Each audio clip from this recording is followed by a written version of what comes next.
Hello, lacrosse friends. It is the 2018 FIL World Lacrosse Championships.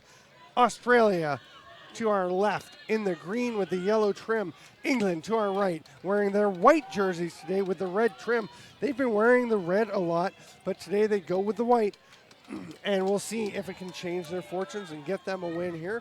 I am Stephen Stamp, joined by Barbara Zelenay, and we are pretty stoked to be bringing you this game on ESPN from Netanya, Israel. Babs, it is a long-standing rivalry.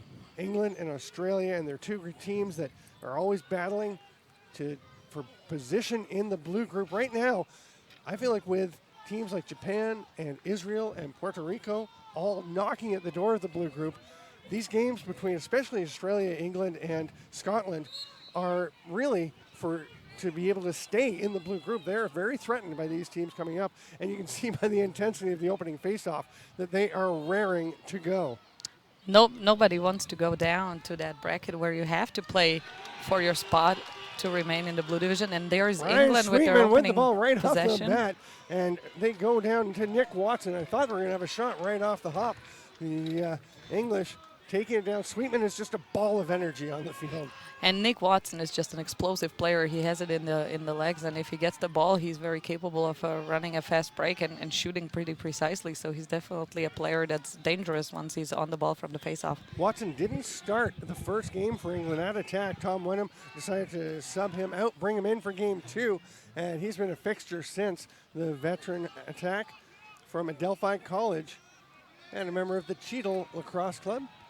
Cheadle Lacrosse Club is one of the oldest in England. It's up by Manchester, where really the stronghold of English lacrosse is. It's in close to Didsbury, and they have a big rivalry there as well.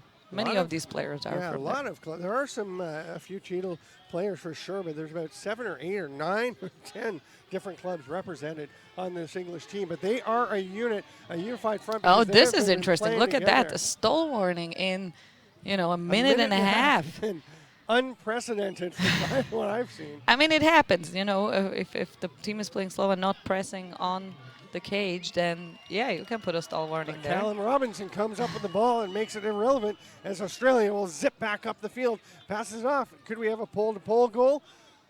He's just so beautiful to watch play. It's unbelievable. He almost fell on me 4 years ago on my Australia-Uruguay game. And I'm like, oh, please don't. If you're wondering, Babs is a referee. She is refereed at the highest levels of the game here in World Championships, both box and field lacrosse in the men's game. Right now, she's busy being a mother with beautiful 5.5-week-old Aria. In the meantime, 6. Right behind us. 6 weeks now? Yeah. We've been here a week already. Half a week, that's right. I'm several days behind the times. Australia up onto the attack. They're taking it slow too. I mean, I think both teams are testing the waters here. We've seen that in group play a lot, where they're just seeing in the beginning, let's see what the other ones are doing before they decide which strategy from the game plan they want to go with. But you can see Australia starting to probe. The English tend to be very patient in their attack, but Australia always moving, stuff always happening out there. A little reverse turn by Lachlan Walker, spins it off to Christopher Robertson. Robertson trying to battle through the check, but Dan Smith on him. The save though by Dan. I'm confused by our goaltenders here. It's Will Baxter, as usual, in the English net. But I was really flustered by Dan Smith getting beaten like that. He's been one of the best defenders I've seen in the tournament. And that was a lovely play by Robertson to spin his way off and get the shot that Baxter was forced to save. Here is Nick Watson. He will throw it up to Zach Guy. And England, who are very methodical, very patient, will get things going. Scarpello comes off the bench and takes that pass. England still testing the waters here, and as you said before, Australia is moving the ball much quicker. They're on their feet. England is a bit more static here in this possession, so that's probably what led to that stall warning early, because obviously if you're not moving your feet, there's not much happening. And we have just as much as we did in the Scotland game. There's a lot of off-ball movement. And Yeah. a substitution error in this game this early, that is shocking. You know, these teams, they know better Yeah. than to And, make mistakes like that. you know, maybe it's some nerves. I mean, this is a big game in this group. Obviously, we've talked about it. Basically, it's a round robin because Canada, the U.S., and the Iroquois were the favorites coming in. They've won all their games except each other. They've been handling Australia. I mean, the Iroquois had some struggles with Australia, but eventually pulled away from. I mean, Australia opened the score. They were leading 2-0. Yeah, and it Oh, was yeah. 8-8. It was 9-8 at the half. Yes. And Australia was right there. They had a great first half, but then the Iroquois pulled away, showed their quality, and it really does make this a round robin between Scotland, England, and Australia to see who gets the fourth place finish in the group. Nice save again by Baxter. Flag on the play. Yeah, Is up on the there. goalie interference would be my guess. He was still in the crease with the ball in possession. So Obviously, just- then he's really untouchable. Scarpello, oh, nice Oh, save by All right. Ryan Spark. And Ryan Spark, one of the main reasons that Australia did stay with the Iroquois as long as they did. All right, hold on. You like to hit me when I don't see something. I was watching I you play that time. apologize. I missed a big hit, late hit after a shot the other night because I was looking at something else on the field or I was checking something, and Babs drilled me in the shoulder to get me to pay attention. And now I'm not watching the referee, I'm watching the play, and she hits me because I'm not watching the ref. So what's the call, Babs? That's what you wanted to let me know? Right, interference with the goalie. Okay. So as we said before, you know, he was still in possession. But let's see what now. Now England is starting to move a bit more. I mean, they are dodge up. down low. Ah. Scarpello trying to find some space. It's going to be Watson picking up that ball. Beautiful interception by Colin Robinson. I mean, he's just an unbelievable athlete. Plays for the Atlanta Blaze. I mean, no wonder. And he's been around the international play for a long time too. He's very recognizable, obviously, with his top flow. We had this the other night as well. He's definitely leading the competition here. Yeah, it's pretty apparent. The ball in the stick of Alex Brown as Australia will get everyone out on the field. And that will just about do it for the penalty. We will go back to even strength. What Australia you with a hear in the successful background kill. with the ambient sound, that's the very noticeable Aussie crowd. They're very famous for bringing a lot of fans across the world to these events. And it's Those always almost fun sound to- like vuvuzelas. I think they are, actually. There's a shot and another save by Baxter. And a 3 flag on that chances. push. And what's that one? There's 3 chances so far by Australia. Will Baxter 2 is flags, arguing. 3 flags. All right, somebody was mouthy. Let's see what the officials. Oh, a conference to make sure, because we have 3 flags from 3 different officials. I mean, if there's any time for a conference, this would be it. No kidding. You want to get it right, you know, you stop the clock, which they did, to not waste any time. And let's see, so we have a about slash. we had like an 8 to 10 minute conference during the Iroquois Australia game. Which Ooh, really? oh yeah. Oh, I missed that one. I was still on the other game. Was it Iroquois? It was Iroquois Australia. Yes, so I 'cause, was next door on that yeah. a very disappointing Argentina-Czech Republic game, I have to admit. Right. Andrew, yeah, for you, being Czechoslovakian or Czech yourself. coming from Well, a you know, long I time. think for anybody, because everybody was expecting a better matchup there. Right, right. So It I just think wasn't for the game anybody you'd it was a hoped for. disappointing game, Yeah. independent of the result, because we were just expecting more from the Czechs. All right, so Australia on the ball here. We have just one guy in. Yeah, so it's 5 oh, on Andrew 5. Baxter from Stockport. No surprise there. An excellent defender, but a bit of a temper there. Australia setting up. Go with a 2-1-2. Ball in the stick of Luke Keesing, and he will toss it over to the far side. And Lachlan Walker, the middies, just playing a bit of catch for the moment. Now they start to go. They're taking their time. I mean, those were definitely multiple penalties, so There at you least 2 would be my guess. I did not see the second call. Good recovery by Australia. They get the ball back immediately. Yeah. Move it ahead to William Pickett. There's a shot from right on the crease, almost getting it in there, but just reaching a bit too far across the far side. Australia maintains possession. We are back to even strength, already nearing the halfway mark of this first quarter. I'm Stephen Stamp with Babs Delaney, and we are pleased to be bringing this ESPN coverage of the 2018 WFIL Lacrosse Championships. I don't know why I'm saying W. I want to I go don't know. WFIL, like World Yeah, Federation, World. but it's Federation International Lacrosse is fine. World Championships here in beautiful Netanya. Oh, there's the first goal of the game. Took 8 minutes and 20 seconds, and it is tucked home by Lachlan Walker. And that is just a great little dodge coming up into space, and didn't have a lot of room for his hands, but enough. They had some beautiful goals the other night when we had them against Scotland, right? Yeah. They were just one beauty after the other. So let's keep them coming. That's what we want to see.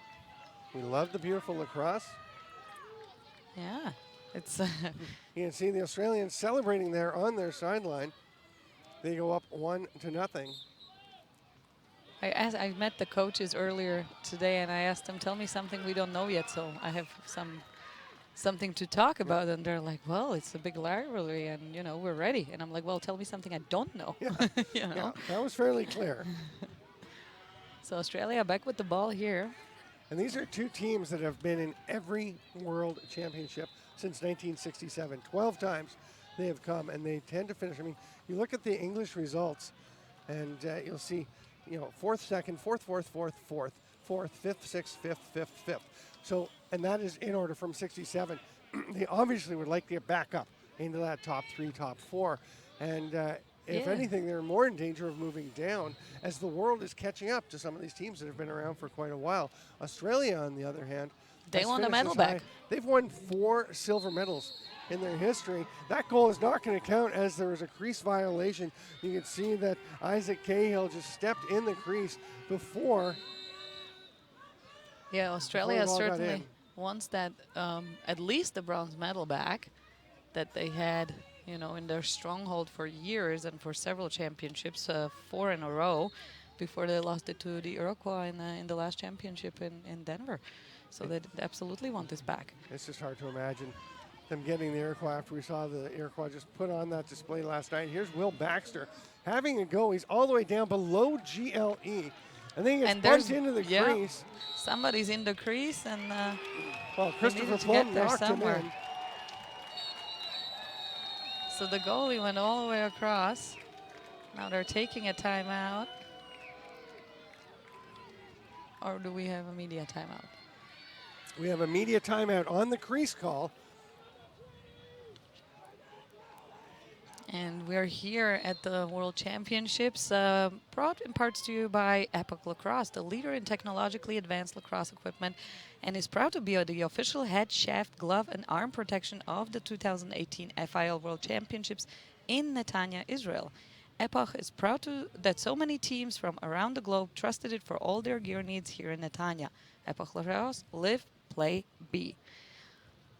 Also, Signature Lacrosse is the provider of balls for this tournament, is a company built by the players for the players, and is focused on revolutionizing the progression of the game. Follow Signature on Instagram @Signature Lacrosse to stay up to date on product releases like Magic Mesh, the longest lasting, strongest, and #1 performance mesh in the game. We're going to take a quick break. I'm Steven Stamp. She's Bab Zell, and I come back to ESPN's coverage of the FAL World Championships right after this.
Welcome back, lacrosse friends, to the 2018 FIL World Championships on ESPN. I am Stephen Stamp with Bab Zelene.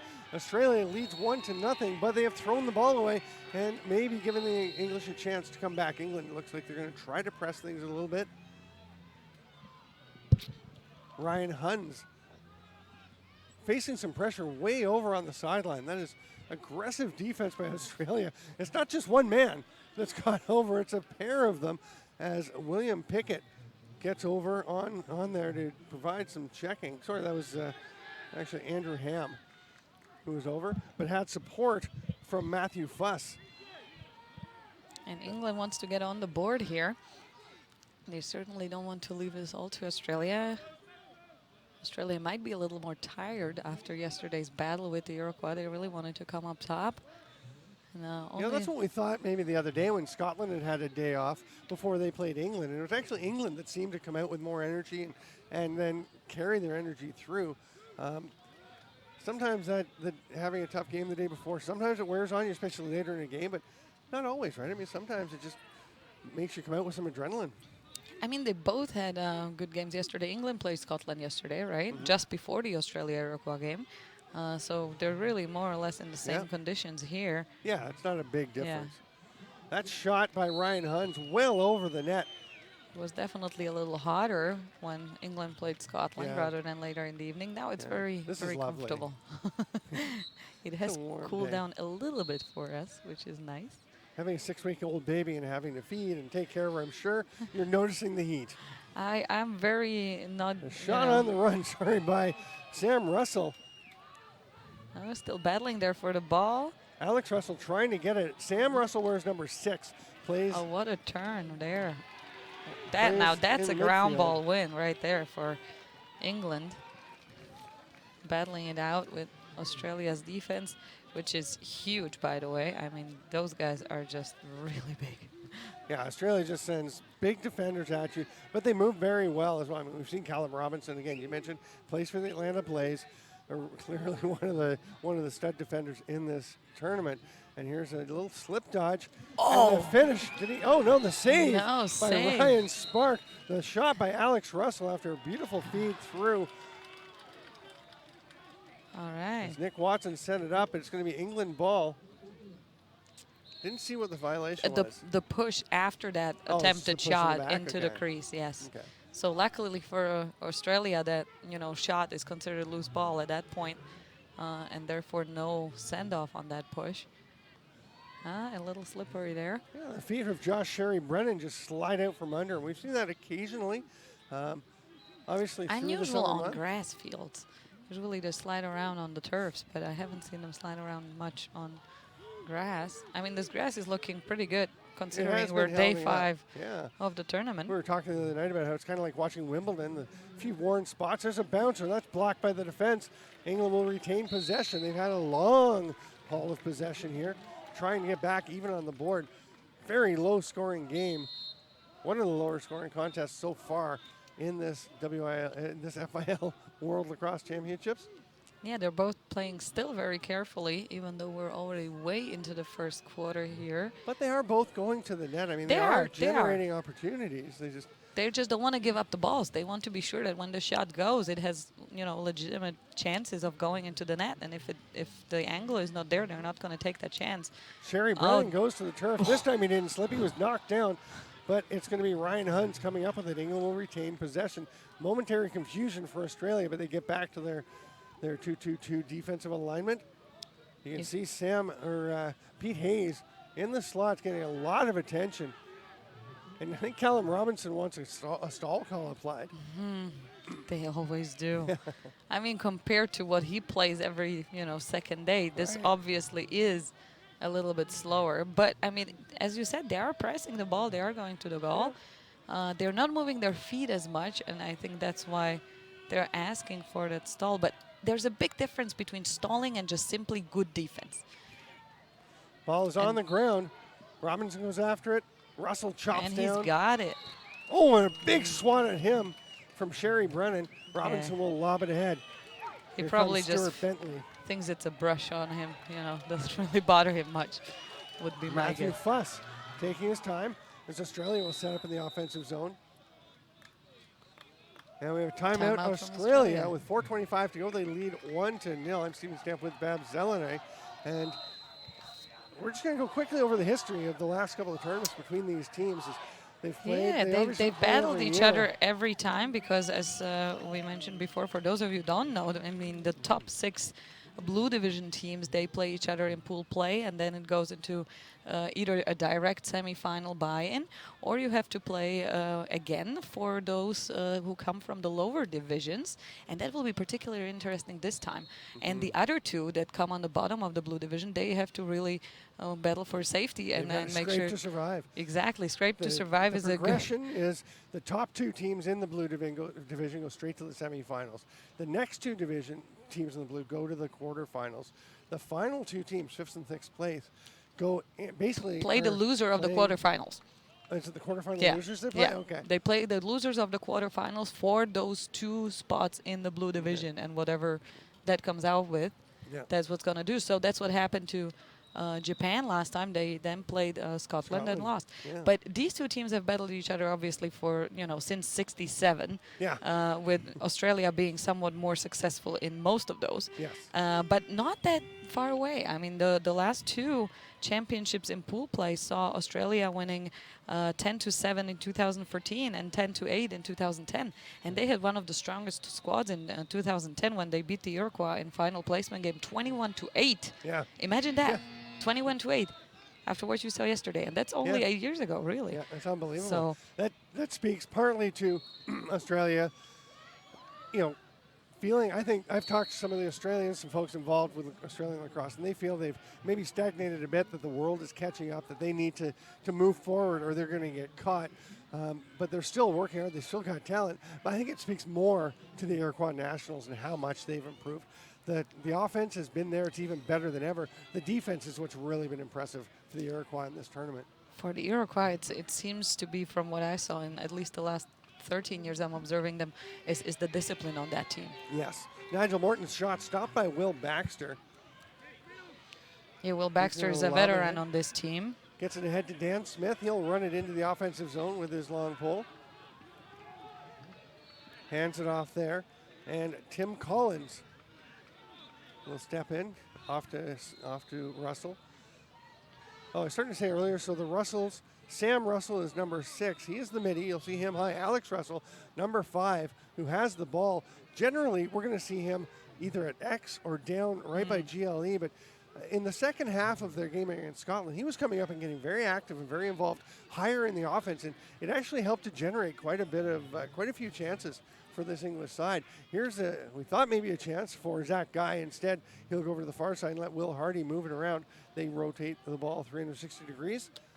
There's Guy. I'm telling you, they're not going to go to cage unless they think that it is a real chance to score. They do want to score now. I mean, we played for almost 18 minutes here in this game. Australia up by 1. And that hurts. That Ryan hurts. Huns. 2:50 before quarter time. You want a goal before you go into that break, to get your momentum. And it seemed like England had more possession time in this second part of this first period over Australia, but they haven't been able to, and maybe bank on it. Yeah, and maybe we should expect a fairly low-scoring game looking at those results from the last 2 Worlds, 17 and 18 goals in those 2 games respectively. But, I mean, we're on pace for 4 goals or 5 goals in this entire game. Yeah. Australia is going to see if they can double their score before we get to the break. They're with the ball now and are going to try to do just that. Coming up. There's the pass. There it is. Switches hands with Baxter. Has been tested several times, although not tested too much. A few of those are right in the middle of his body. Stick. And there's, as we've seen in the Scotland game, there's quite a lot of off-ball contact here in this game as well. Scarpello gets it over to Sweetman. He wants a rip. He does. That one's stopped by Ryan Spark. Immediately long outlet pass, and now we've got some action going back and forth up the field.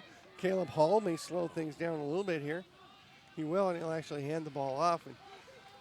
Let's see if Australia tries to roll the crease there from the left again, as they did several times now. Boy, Ryan Spark was thinking, let's go. Yeah. The goaltender whipping that ball up. And Australia, just thinking it through a little bit more. I'll tell you one factor. I mean, this is a fabulous facility, the Wingate Institute, with the 6 fields, all in really good shape. A little different though, different sizes, some of the fields. And this is the big field, and maybe a little different. I think it is a bit larger than the field we're on in field 4. You know what? It seems that way simply because of how open it is at the end. But they did standardize, or they did make sure that the 3 fields at the back, so field 4, 5, and 6, as well as this one, are all regulation. And then there's fields 2 and 3 who are a little bit on the shorter side, but still according to all the rules. Proportionally regulation. Correct. We talked about that the other day. Correct. 35 seconds to go in the first quarter. Still 1-0 for Australia. The only goal coming from Lachlan Walker. They're trying to produce something there, but that is tipped away by Baxter. Grabbed by Dan Smith. All kinds of pressure there from Christopher Robertson. But Smith will just lob it ahead. Gets away from Sweetman, who'll get there first. I think Russell was the first guy to see it. And he's able to go back and snag that ball. Nick Walker. Sorry, I'm just laughing because go in the corner. Walker trying to circle around the net. Wants to get one off, shoots, just gets it off in time, but it goes up and over the net and out of play. We had a lot of thoughtful, ponderous lacrosse in that quarter, and then about 30 or 40 seconds of rabid end-to-end action at the conclusion. It's like they feel the pressure on as if it was, towards the end, but towards the end of the first quarter. And today's game is brought to you in part by Corum Watches. Since 1955, Corum has adopted creativity and boldness as its guiding principles. Corum, the official timekeeper of the 2018 FIL World Championships. Learn more about Corum at www.corum-watches.com. We'll take a quick break from our ESPN coverage of the 2018 FIL World Championships. I'm Steven Stamp with Babs Zell, and I will be right back.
Welcome back, lacrosse friends, to the 2018 FIL World Championships of Lacrosse. I'm Steven Stamp, joined by Babs Zelenay, and we are pleased to be bringing you this ESPN coverage of England versus Australia. England in their white with the red, now going left to right on your screen.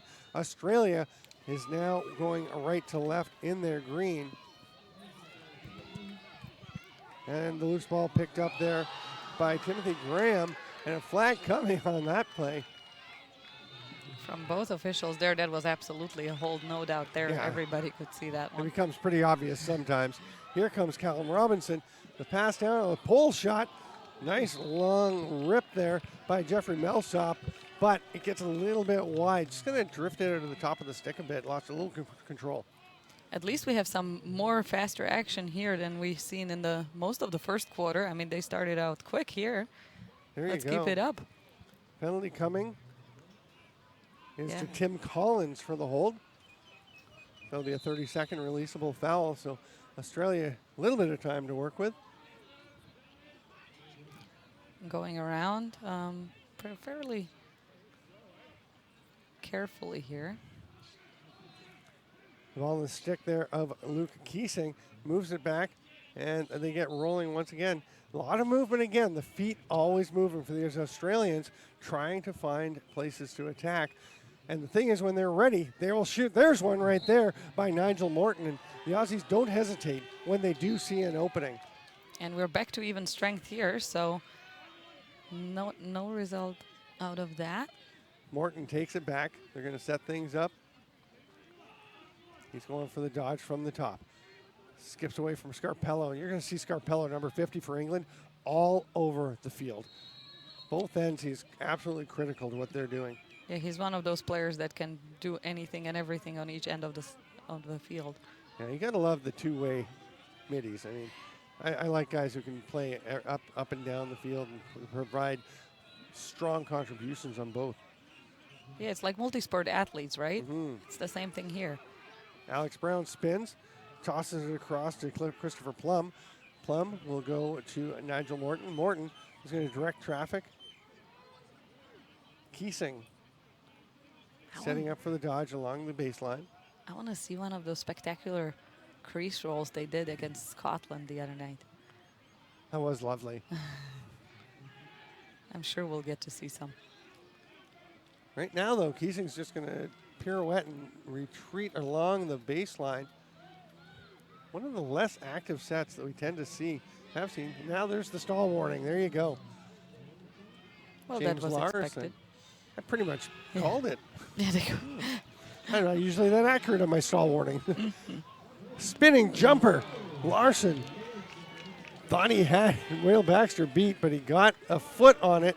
Baxter did, and turns it aside. Still 1-0 in favor of Australia. The Lachlan Walker goal just came 8 minutes and 20 seconds into the game.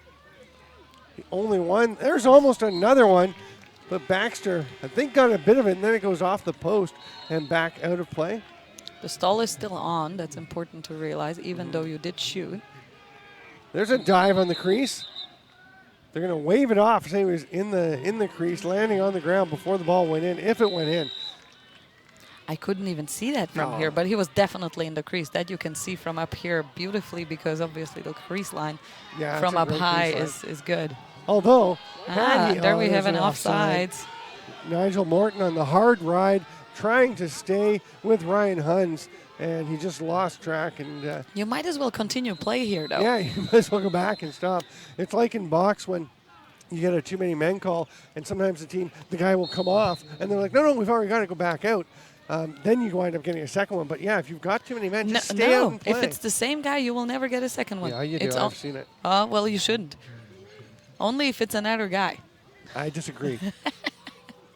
I may, for the first time ever, know a tiny bit more about a rule in lacrosse than Babs. Really? At least in Ontario, Right. Okay. if the same guy, if he goes, I will once he's check on it. the bench, let's check it. In Halftime? field, it's absolutely not. But in box, I wouldn't argue you. Yeah, There you no, might in have more field, experience. Yeah. I don't know. You're a pretty good box lacrosse referee as well. Oh, thank you. That guy up at the top hands it off to Huns. The English trying to press. Scarpello's pass is low, though. Guy has to reach down and take it off the turf. Throws it back to Scarpello as he was directing traffic.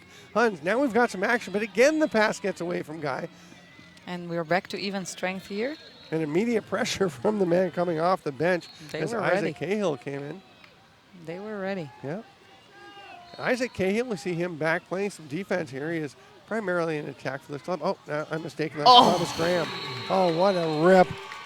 Zach Guy, after England doesn't do much offensively for 25 minutes, a moment of brilliance from Zach Guy.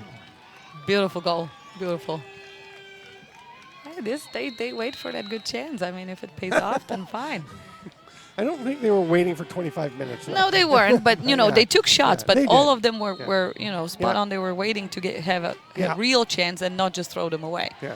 Because with these goalies, you know, if you shoot right at them, it's not going to do you good, and you're going to No. lose the possession. And It's then interesting. We can see that Ryan Spark is kind of trying to Fixing fix his the goal. dirt there. He had one of his defenders was in there helping him out. I think it was Andrew Ham who was giving him a hand, trying to just get it the way he wants. So you never know if maybe he felt like he slipped a little bit as he tries to move across the crease and react to the shot from Zach Guy. But either way, it is a 1-1 tie.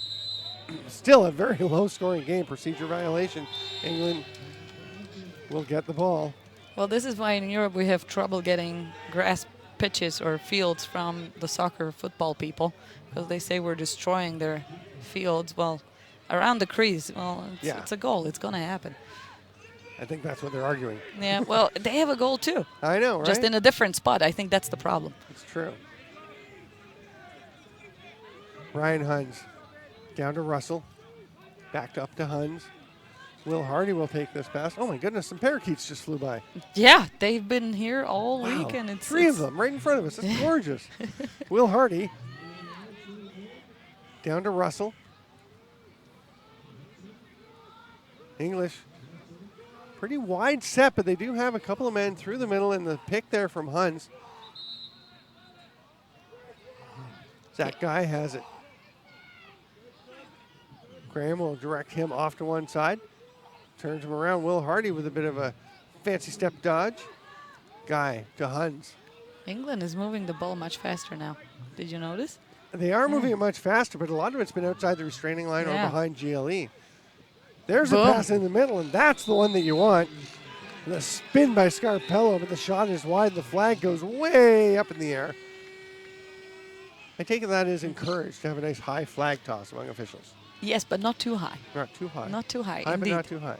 High, but not too high. This is maybe the difference to the international game and what you see in NCAA. In NCAA, there's nothing as too high. Here, yeah, you don't want too much attention on you as the official. Depends who the official is, I think. Well, we're one doesn't encouraged. want too much attention on one, but not you, but some people do. I think you're just I don't like to be no. remembered at the end of the game. Yeah. If they don't remember me being there, then I did a good job. Huns is going to let it rip. A bouncer past Sparks. And Huns goes for that bouncer out And- around the edge of the crease. And England is taking a timeout here for sure to utilize the maximum out of that penalty time. Since we are in running clock, this makes all the difference, right? All the personal fouls are non-releasable, so the guy will stay in there. And you don't want to waste, 30 seconds getting ready for a face-off of your penalty. So you take a timeout, stop that clock, and then have the maximum amount of time out of that penalty. Ham in the box for a minute, forced slashing. And, I mean, you just see that the difference it can make. We saw the perfect example when the Iroquois were playing England. And the England actually got out to a 3-0 lead. Had a very strong start. Then the Iroquois, England took a penalty. The Iroquois scored, took a timeout, scored. England takes penalty, Iroquois score, take a timeout, score. Happened 3 times in 3 quarters of play. And, I mean, that's 6 power play goals in a matter of about, it was probably about 3.5 minutes of playing time if you compress, when you cut everything out together. It was amazing. And that turned the game now.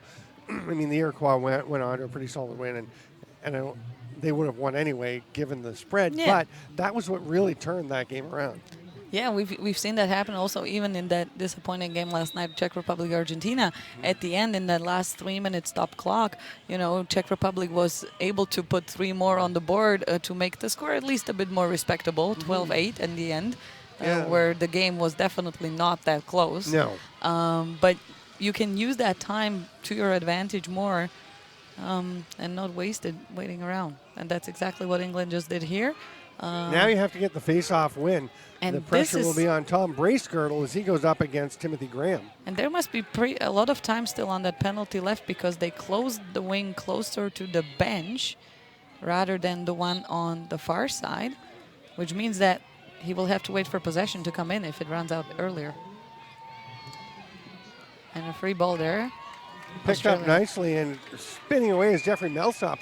He's going to go for a run. Winding up. There was a bunch behind that one as Brock Beal went sidearm low and ripped it all the way. I think I might have gone through one of the sponsored signs behind the I would fence. call that a hockey shot right there. Australia will go into full-on penalty kill mode. Yes, I was right. There's a lot of time left on this penalty. England scored very quickly after being man up. And now Australia will just kill it. They cannot be called for a stall warning when they are man down. Can only be called for a stall warning if you're at even strength or man up for that team. Mitchell Kennedy will switch spots with Lachlan Walker and then take the ball from Walker. Gives it back to him and the penalty expires. We're back to even strength, but England has pulled ahead 2-1 on that nice bounce shot goal.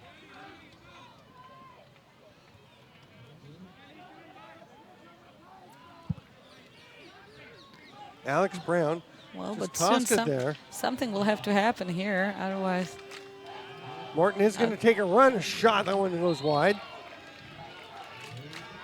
Australia in position to recover. Could be a ball out on the out of bounds.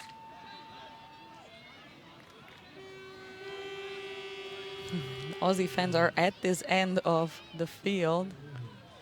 And they are loud and proud. That shot bounces well wide and high of the net. Not quite where Alex Brown was aiming on that one. And especially yesterday on that field 4 where, you know, the stands are much smaller. Man, you can hear them everywhere. Yes. I think you can hear them 2 fields down. Lachlan Walker scored the first goal. Now he sets up the second as Nigel Morton takes the pass and rips a high-to-high, evening things up 2-2. Walker on the assist, the scorer of the first goal of the opener today. That was just a beautiful team play right there. We will take our media timeout as we have passed the midway point of this second quarter. It's going pretty fast. And today's game is brought to you in part by JBC Money, the money transfer specialist for private and corporate clients. Start saving today with bank-beating exchange rates, no fees or commissions on your international money transfer needs, and with the support for 60 different currencies. You can learn more at jbcmoney.com.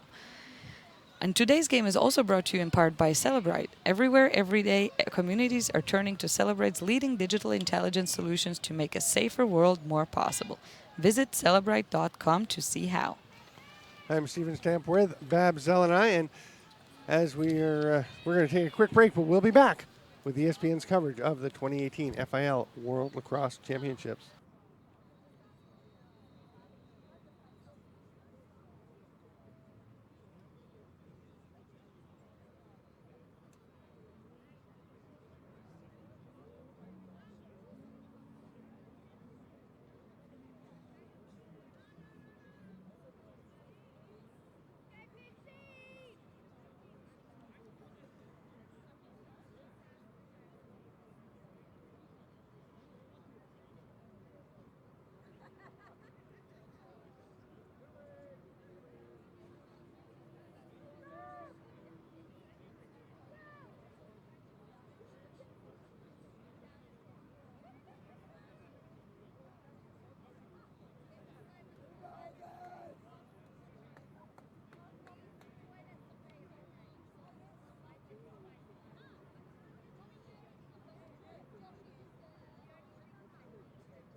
Welcome back, lacrosse friends, to the 2018 FIL World Lacrosse Championships here in Netanya, Israel, at the Wingate Institute.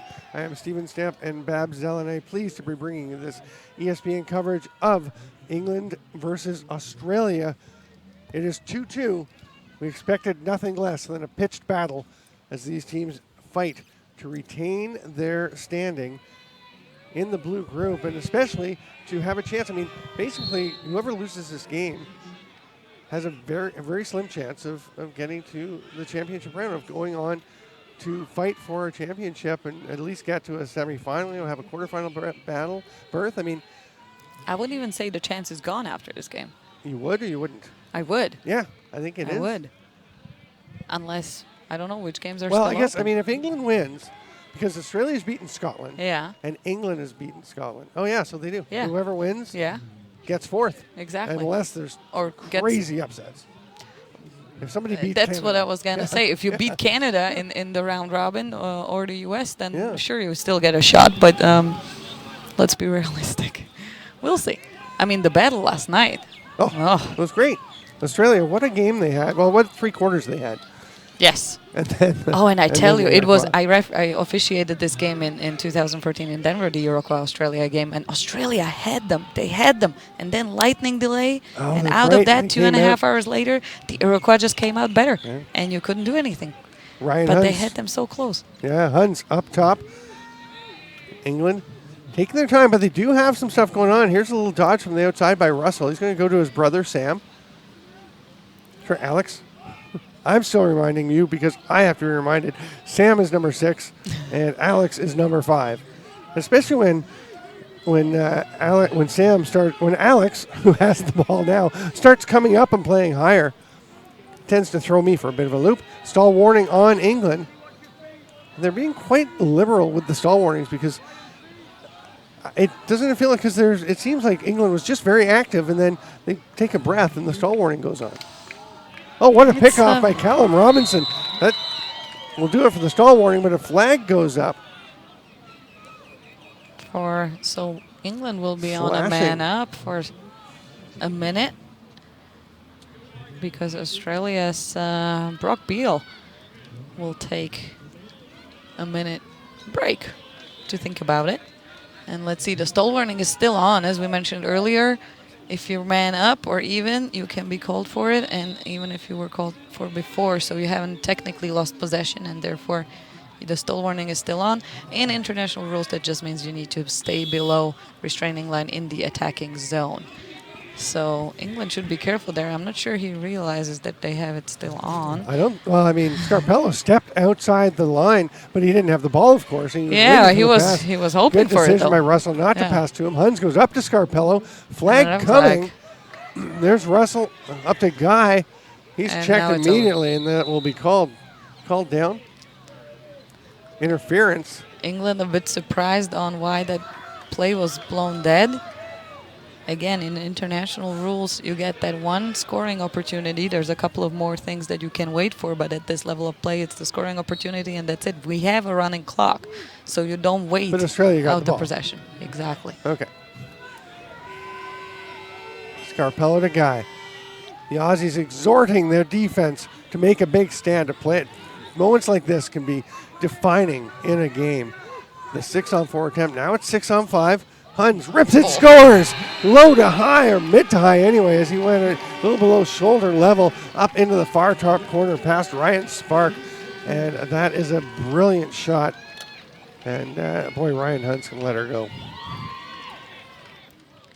So now we're back to even strength, and Australia will want to pressure this more. Callum Robinson is fired up back there. You can see him gesticulating. Is he ever not? I don't think I've ever seen him not. He does.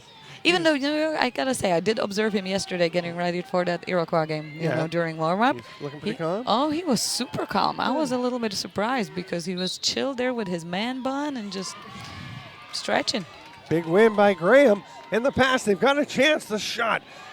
Oh, And that was way too easy for Baxter. Yeah, and you can see Lachlan Walker looking down at Alex Brown and just decided to take the shot. Didn't change the plane.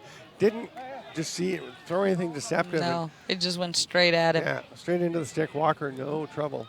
Baxter, no trouble with the shot from Walker. That's not going to do anything, He's right there and ready. They're being, I would say, slow now. I don't call it careful anymore. Baxter across the restraining line. Steps back in for a little bit. And He then does Smith like to with a come out. long pass. He does. He'll come out even when there's not really much going on. He just Yeah. likes to be about up by the restraining line, hanging out, seeing what's going on. I mean, he There's- did run down below the Australian goal line. Oh, yeah. Earlier Oh, in yeah. the game. There are goalies who never leave the crease, and there's some who just can't wait to be able to. And we can't see him now. He is 2/3 of the way up towards the restraining line. I would get bored just standing in the crease. Oh. He plays at the other end. Yeah, you want to be part of the action out Yeah. there. I mean, even as a long pole, having to stay on one side of center, I was just like, what are we doing? I used to play defense, and then I finally made it all the way across and scored and ran into the crease, and of course my goal got taken away. No. See, It was still when I played women's years ago. I didn't have that issue because I never scored as a long pole. I scored twice, and that one goal got taken away from me. I'm still stuck at 0, but one day, but I don't play. a lot of Masters field are these starting days. tomorrow at the festival. Come down There and you play. go. Not sure we There's have a gear dodge in your from size. behind. Yeah, it might be tricky. Pass out, connects with Russell. He's going to go up to Huns. Watched there by Jeffrey Melsop. England resets. Pete Hayes on the far side. Jimmy Giannis. That's a big hit. The stall warning on, but the penalty is coming, so England, with possession, do have to stay inside the box. The dodge and a shot. Nice save. The Australian rip by fans Nick did Watson. not like that one. Yeah. Yeah, they did not like that one. I think the main reason why they didn't like it because they thought it was for that hit down there, and it seemed to have come a little late. Oh, and we have illegal substitution on top of that. And simultaneous fouls means England had substituted illegally. And both being technical fouls, they just offset. So by substituting too early, England lost that man up now. I know you hate this rule. I do. I think it's a little arcane. To be fair, if it happens with something like substitution, I would agree with you. But there are times where I do like the fact that we have simultaneous fouls. Because otherwise, I think it's just a free pass for the offense to foul. Yeah. You know? And with the running clock, you can't have that. Zach Guy will throw it to Russell. No, he's going to go over to the far side instead. Over to Nick Watson. Watson gets it to Russell now. And Sam Russell is in the slot directing traffic as Guy goes for a run, grabbing onto the stick Taking a of beating. Callum Robinson. And Robinson says, "Do not hold my stick," and emphasizes it with a chop. Nobody touches my stick. One of the more physical tournaments that you'll see, I think, here. They're really letting them play. I like it. I mean, obviously, as a box-first guy or primarily box guy, I like the physical side of the game. I know a lot of people expressing some surprise at how much physicality is being allowed in this tournament. Come on, we're in the blue division here. These are big boys. Big Let boys him play. lacrosse. Big boys lacrosse. You want to get the big stuff? Scarpello care isolated about the small. on Caleb Hall. Oh, and then he passes out to a guy, and again, just a little missed pass. Nice grab on the run by Melsop. He's got some space. Look at the legs of this guy. I mean, he just ran that up, no problem. Gliding, though. I mean, he's one of those guys where it doesn't look like he's going that fast No. when you realize how much ground he's covering, and then nobody's catching him. No. I only noticed because of the increasing distance to whoever was chasing him.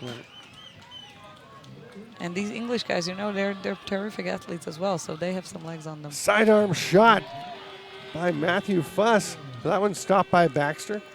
And again, a lot of the shots have been pretty much right at him, but when Baxter's had to, he's made nice saves and then not valuing the ball. Wow, there's the ball thrown a little bit high. There is a penalty coming. Nice catch there on the sideline by the coaching An staff elbow. of Australia.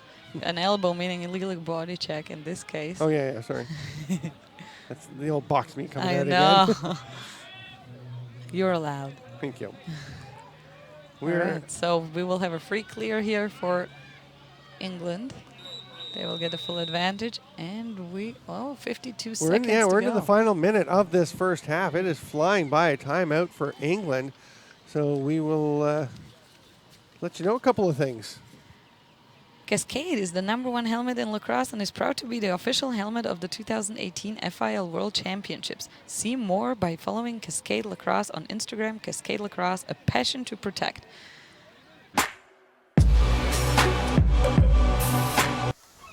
Today's forecast, always sunny.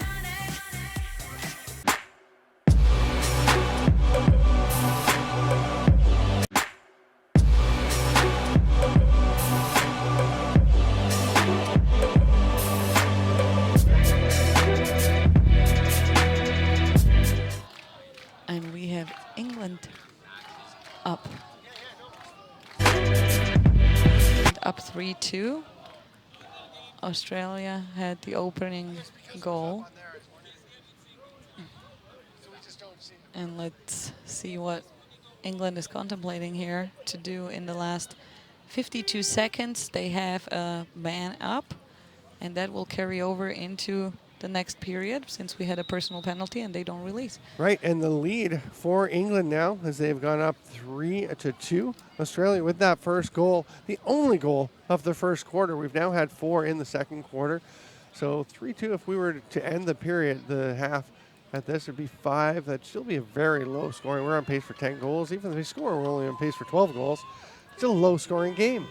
Yeah. Defensive battle, and there have been some chances. I don't think either team has been shooting as precisely as they would like. We're not seeing a lot of balls painting the corners of the nets, but the goaltenders, when there have been a couple of nice saves, and really I think you've got to give most of the credit to the defenses. Here comes England setting up. Zach Guy will immediately toss it into Ryan Huns. Watson behind the net. Pops out of his stick, but no pressure on him. England with some time. Russell to Watson. Here's Scarpello. Goes to Huns and they cycle it. The Australian defense very active, moving about. And was that tipped? It may have gone off Caleb Hall. I think I saw indication it was. Oh. So the referee right in place, and Caleb Hall, it's hard to tell if the ball from changed up direction. here, it's really hard to tell on those. There's a lot of people. Here's a in chance the on way. the rip by And there Guy. it goes. Shoots from the bounce well out too far from the crease. And that ball bounces right down by the bathroom. We have the clock on the field already, and we are in halftime. There we go. So through 40 minutes of play, England takes a 3-2 lead over Australia in this crucial Blue Division group game. I am Steven Stamp, joined by Babs Zelenay. Thank you so much for being with us on this ESPN production of the 2018 FIL World Championships. We'll be back in 10 minutes.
Hi.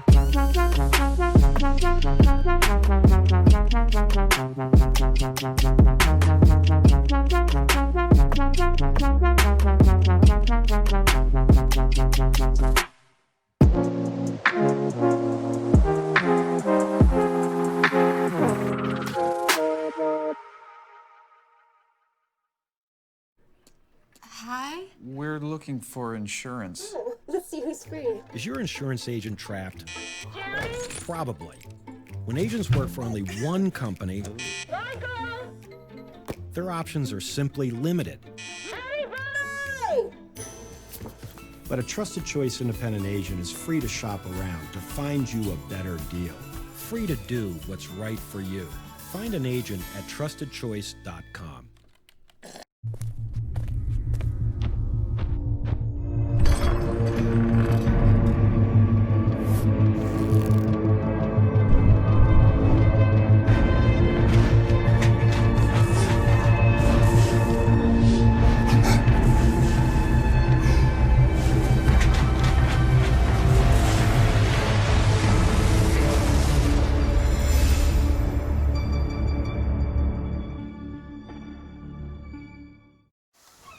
Today's forecast, always sunny.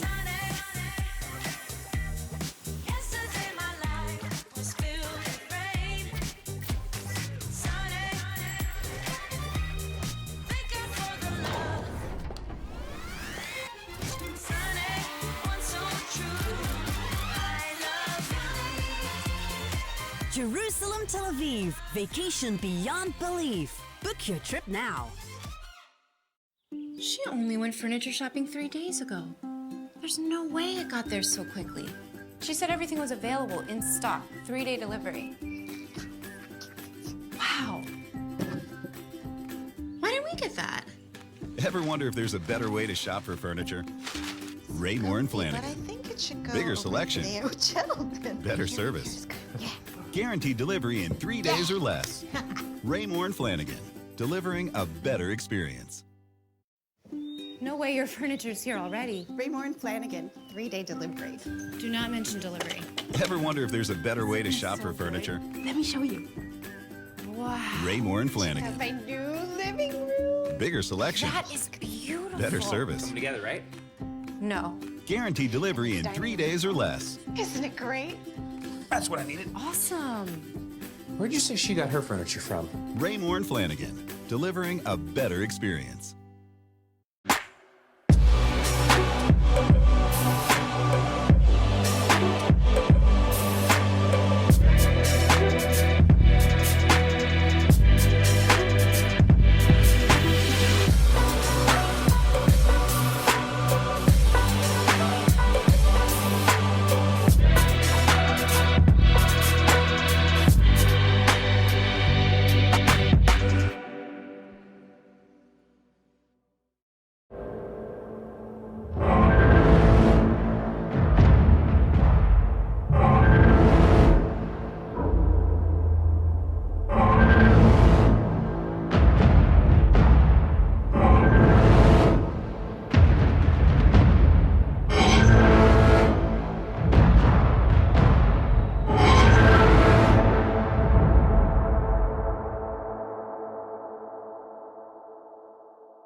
Hi. We're looking for insurance. Oh, let's see who's free. Is your insurance agent trapped? Probably. When agents work for only one company, their options are simply limited. But a Trusted Choice independent agent is free to shop around to find you a better deal. Free to do what's right for you. Find an agent at trustedchoice.com.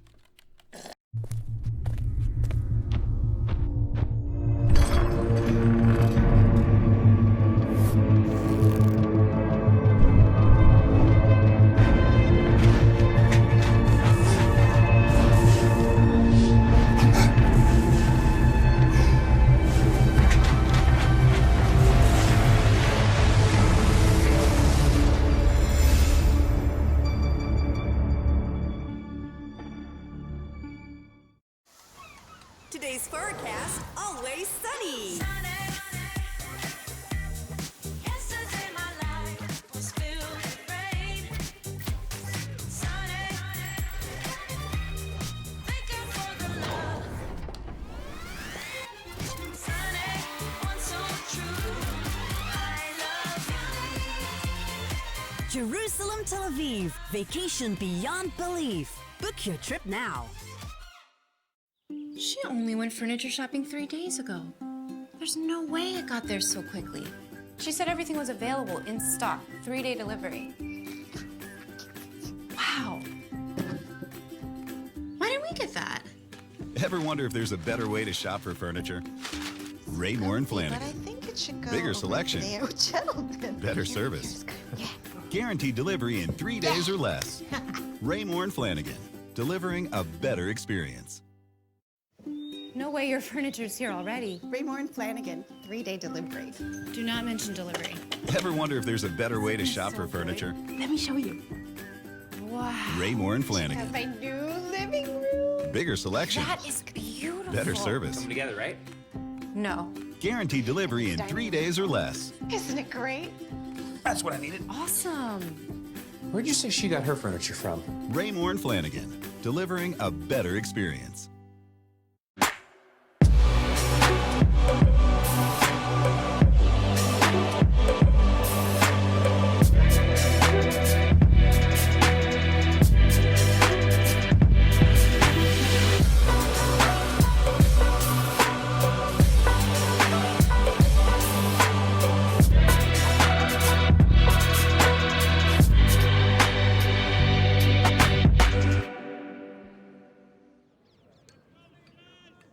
Hello, lacrosse friends. Welcome back to the 2018 FIL World Lacrosse Championships. I am Steven Stamp, joined by Barbara Zelenay and Aria Zelenay here in the broadcast booth.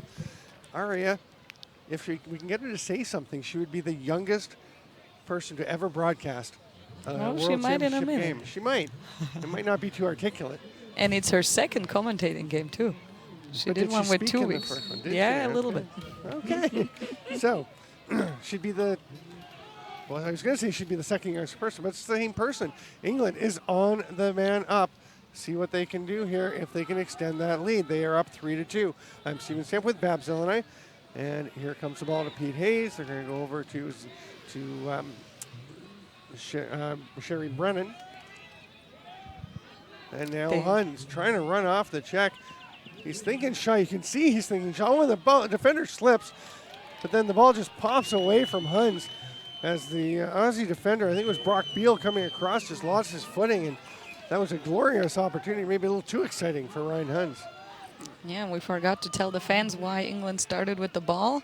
They were man up and they were in possession, and that carries over. They only had 8 seconds on that clock still remaining, so it didn't really do much in terms of man up, but it did give them the ball. That's why we skipped that face-off there. Yeah. And now we have Australia back, taking their time this time. They're still substituting as we see Thomas Graham heading off. 3-2 the score in favor of England. Australia got the first goal. England got a couple. Australia evened through Nigel Morton, and then Ryan Huns, his second of the game for England, put them ahead. Oh, it's a big hit. That did look high from up here. I mean, it looked like his arm got right Yeah. into the side of the helmet and was lifting it up, but the official was literally there. right there, Yeah. not a meter away. So, you always have oh. to defer. yeah, Ian Wilson. His daughter is also an official here at the championship. Dale Wilson, 21 years old. She did that game yesterday. Czech Republic, Argentina. Will Baxter moves it ahead. Sherry Brennan takes one whack, a little peek back to see who it was, and then runs on to the offensive side of the field. England into their usual methodical approach.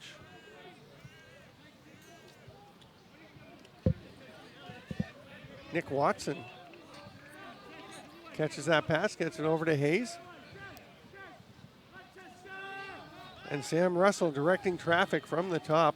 You can hear some of the voices coming up here. I'll tell you, in the pregame, with the anthems being sung, These English players roar that anthem out. Oh, yes. We could hear the God Save the Queen all the way up here in the tower. And they're quite a ways away. That's well across the field. We are back a bit off this side of the field, and they're over there on their side and on the far hash line. And Yeah, and this boy, field being very open, it doesn't carry Yeah. sound as well as the No. other field. Yeah, I was disappointed the other night that we didn't hear the Scots with the With the bagpipes. bagpipes? We did have them the one night. I know you missed it Yeah. when they were on. England taking their time. Sherry Brennan lobs it into the back to Hayes. And there's a stall warning. I was just going to say, if they continue this pace, I mean, they got called on it, a minute and a half into the first quarter. There's the shot, nowhere near the cage. Yeah, Ryan Huns has actually had a little trouble with his stick lately. He had the one where just recently, of course, where the defender slipped and he spun around and shot righty, and the ball just kind of fell out of his stick on that one, and now the lefty shot well wide. We'll see if he can get things dialed in a little bit. We are in the third quarter, 4 minutes into it. It's still 3-2 in favor of England. I'm Stephen Stamp with Babs Zellenai. Stall warning still on for England. Sherry Brennan reverses course, gets it to Nick Watson. Little sense of urgency developing for the English. Yeah, they're moving their feet. Well, Now they stopped. no. It They was were good for about to, and I 5 got seconds. excited. Nick Walker. Watson, sorry. Nick Watson. I think I was thinking because they're all are walkers right now. Yeah, Nick Watson is a very patient player. Hangs out behind the goal a lot. He's not on the big side, so he can roll the crease very efficiently amongst those big defenders there. And Oh, big chop coming down by Brock Beal. you could hear the stick all the way here, so it was spot on there. Lucky for him, I'd say. Russell leaves it there for Huns. I mean, the stall warning is already on, so there's not much more you can do. And yes, we all agree that the area is way too big. And for these skilled There's a pass teams, in the middle, and they go right to the net. That was Alex Russell taking a cut. Perfect timing to try and pop through. And again, sometimes you'll see a team like England or others that seem to kind of try to lull the defense into settling onto their heels, settling back, or just losing their mental edge and turning the wrong way, having a hip in the wrong direction. And Sam Russell saw that, took it, but just missed on the opportunity. we had that the other night also with Scotland. It's almost like they're trying to bore the defense to make a mistake and then score on them. I didn't want to use the word bore, but I'm sorry. No, I think I'm not upset that you did because there are times when it does seem that way. One hand whip attempt. Huns has been having trouble shooting with two hands. Decides he's going to try it there with we a go. little different attempt. Yeah, style. there's a bit of a... Getting into it with Andrew Ham, who's in the mix of some pretty big controversy last night. He chopped Jeremy Thompson on the thigh or hip just at the end of the half or the quarter, and Thompson turned around and two-handed him, boom, straight down, a lumberjack chop. That's the one that took 8 to 10 minutes to adjudicate. 1 minute penalty one way, 2 minutes the other way. Let's go. No, there's a lot of talking. Well, we had some big hits, I heard. Brody Merrill apparently overstepped a little bit with his game. Oh, and in got, the first game? no, Oh, wow. not in the first one. He's feisty. Yeah. He can get in a bad mood when he's playing. Well, He definitely stepped over. He got ejected from Canada's first game at the tournament here. oh, was that in the first game? Okay, then. Oh, that- yeah, yeah, I okay. missed it, so. Oh, okay, yeah. I was trying to Yeah, make sure no, he- 46 teams get back to their hotel when they wanted to, so. Oh, you and your things to do. Oh, what a pass. A great save by the keeper. Sean Aaron has come in for the second half for Australia, and he's tested for the first time and is up to the challenge. England Yeah, and we slips had- back to try and pick up the midfielders, giving Australia plenty of time for the early ride, the early clear, but now the ride is coming on. We had a very surprised Andrew Ham from Australia on the ground there, way far away from the ball. I wonder how he got there. Sometimes they just trip over their own feet. Sometimes. Going to the net, Millsap scores! Jeffrey Millsap, and he is fired up. Gives a celly towards the Australian fans. who are in their joy. 3-3 ties it 7.5 minutes into this third quarter. Finally, some nice action here. Australia took a little bit of a break on that beautiful action on goal. They hadn't scored since the 30:06 mark. Yeah, That's a long that's what I mean. time. Midway through the second, we're almost midway through the third. So 18 minutes between goals for Australia. And before that, it had actually been 22 minutes between Yeah. their first and second goal. So the Well, is it- chances they're capitalizing have been few and far between. As you said, this is not going to be a very high-scoring game. We're 3-3 right now, and 11:45 left in this third quarter here. That was very interesting with Tom Brook coming in, the defender with the long pole, possessing the ball into the offensive zone and basically carrying the ball, looking like he was playing defense. There's a shot by Sweetman. It drifts up over the net. He's going to head back. You can hear the coaching staff calling him. Going substitute. Everyone, it's so important in a team like this to be successful and everyone buys into their role and accepts, you're going to play this, you're going to do this, this is what we need from you. There've got to be times where, Ryan Sweetman, to me, he's generated a couple of good scoring chances. I like his quickness. I don't hate the idea of having him out there once in a while to kind of spark things up a little bit for England, but I know they do like the process they run, and Tom Wenham has a much better idea of what he's doing as a lacrosse coach than I do. It's I'm always amazed when these. Finished by Scarpello. Well, that And didn't he take will go long. celebrate towards the sideline. Just to our left of the Australian fans is where the English contingent sits. Yeah, they chose to be on the far side of the field this game and not to go to the stands that you see on the other side. And we have a pretty good view of them. And yeah, we just had 2 goals in a couple of Unbelievable. minutes apart from each other, and we were waiting for so long to see Yeah. some scoring. And now, yeah, it's going to be a loudness contest here between the 2 fan groups. They're roughly the same size. I would say the Aussies a bit larger in numbers. Their youngest fan, 6 months, Oscar. We met him yesterday. Yeah.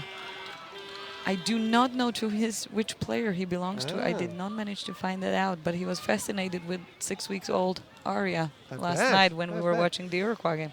To be fair, Ari's pretty cute. Well, thank you. We think so too. We have reached the media timeout midway through the third quarter, 9:59 to go. And Honix is proud to be the official provider of game day apparel for referees at the 2018 FIL World Championships. Founded in 1984, Honix is the right call for referees, umpires, and officials across all sports in the United States and around the world. Visit honix.com for more information. Honix, the right call for over 30 years. And I'm wearing my Honix shirt, my polo for the tournament. You are wearing a lovely gray with some white accent dress. Thank you. I You're thought I'd dress fancy up for tonight. you. It's lovely. It's very for this nice. big game. But yes, Yeah. we did get some very nice Honix apparel, and it's nice to see the officials to be all provided with, matching outfits. Yes. Because you really want to look sharp out there. We will take a quick break. We're halfway through the third quarter. I'm Steven Stamp with Babs Zellenai. This is the FIL World Championships on ESPN.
Welcome back, lacrosse friends. I'm Steven Stamp with Babs Zellenai. 9:59 to go here in the third quarter. England 4, Australia 3. We almost had another one as Sean Aaron lost that one, that shot after it bounced off of him. But Aaron ultimately does make the save. They're Sam Russell behind the net. They're putting more pressure on the net here now. They took their sweet time in the first half, testing the waters. I think picking they're up a done little doing bit. that. Yeah. Hopefully. The action's been very good the last couple of minutes. Here comes Nick Watson. He's watched there by Andrew Ham.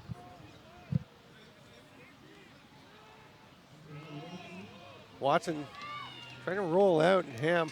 Yeah, Australia is asking for the stall there, but to be honest, it's just good defense on Australia because they did try, and they're going now. There's a diving attempt, rolling it from the back, but not able to get it in was Josh Sherry Brennan.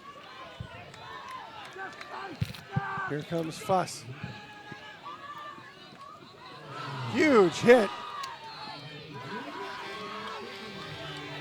That was Jack Vaginiak with the big hit, flattening the Australian player and leading to a turnover. England has possession once again in the offensive zone. And I would have to say that Australia early on seemed to have the best of the play, but England has controlled possession for much of the game ever since the first half of the first quarter. I would have to agree. They were on the ball much more in terms of total time, even though they weren't able to, bank on it early on in the game. But they're up by 1 now, and I guess that's what matters. You want to be up by at least 1 at the end of the game, and that's all that matters. One almost getting away, and then interesting that Will Hardy kind of got the ball a little bit, was running after it, then slowed down.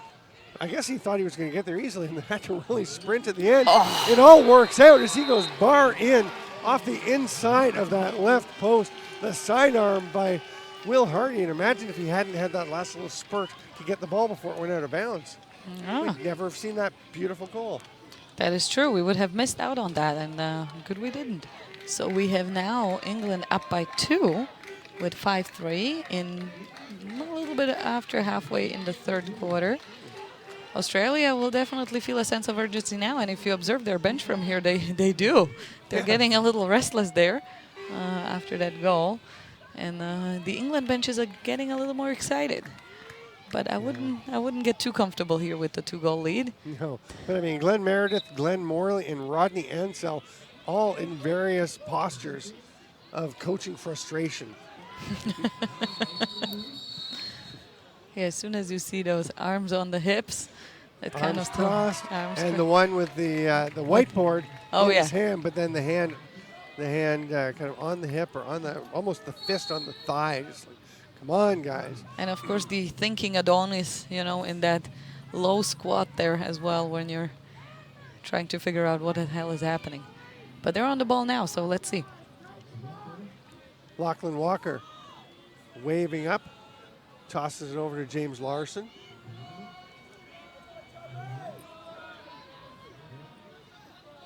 And we have... Trying to see, that is Tim Graham, or Thomas Graham, sorry, in the offensive set wearing the 8 and the 6 I find very difficult to tell apart. And I figured it would be Isaac Cahill, who generally is in attack. But unless I'm mistaken, that's a 6 and it's Thomas Graham. Yeah, those numbers are very bold.